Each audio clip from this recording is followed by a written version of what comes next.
I have relapsing remitting MS, I've been told.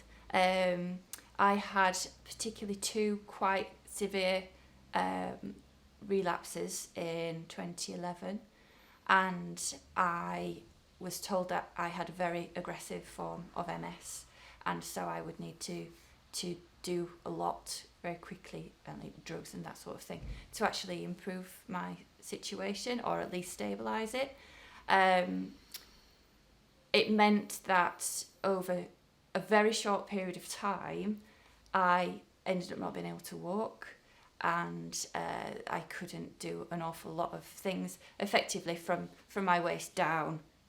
Disappeared. I couldn't feel my legs. If I could feel it, it burned. If I couldn't walk, I couldn't move my legs. I could not interact between anything below my waist. Everything below my waist was just not communicable. So that was my MS at the beginning of 2012.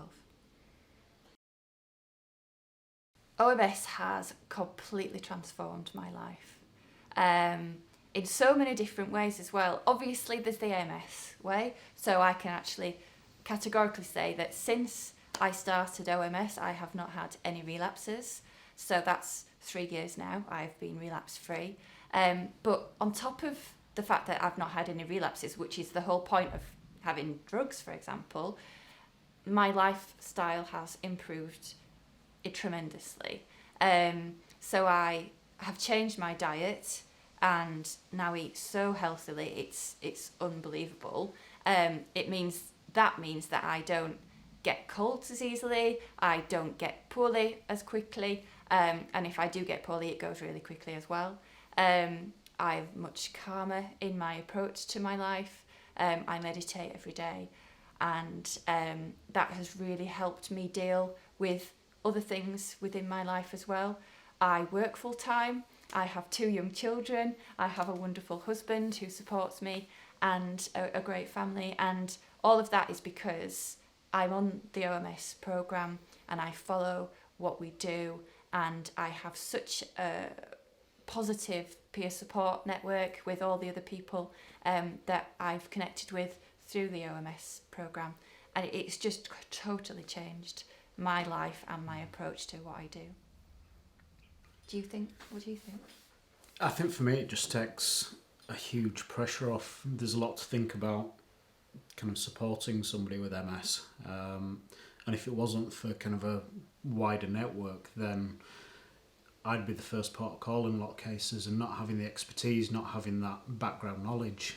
Katy knows far more than I do, so if she ever turns to me for support, then it's quite a pressure, and it's sometimes hard to know what to say. But having having that support available for Katy and for me is really valuable. So she's tapping into networks, staying in touch with other people who are engaged on the program, so that there's that kind of shared experience there that she can tap into. Not only the kind of research and expertise that are within the OMS organisation, but kind of the shared experiences from the other people as well.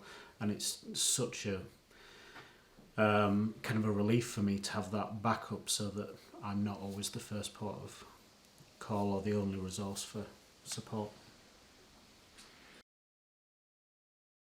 There's a lot to think about when you're newly diagnosed, and a lot to take in.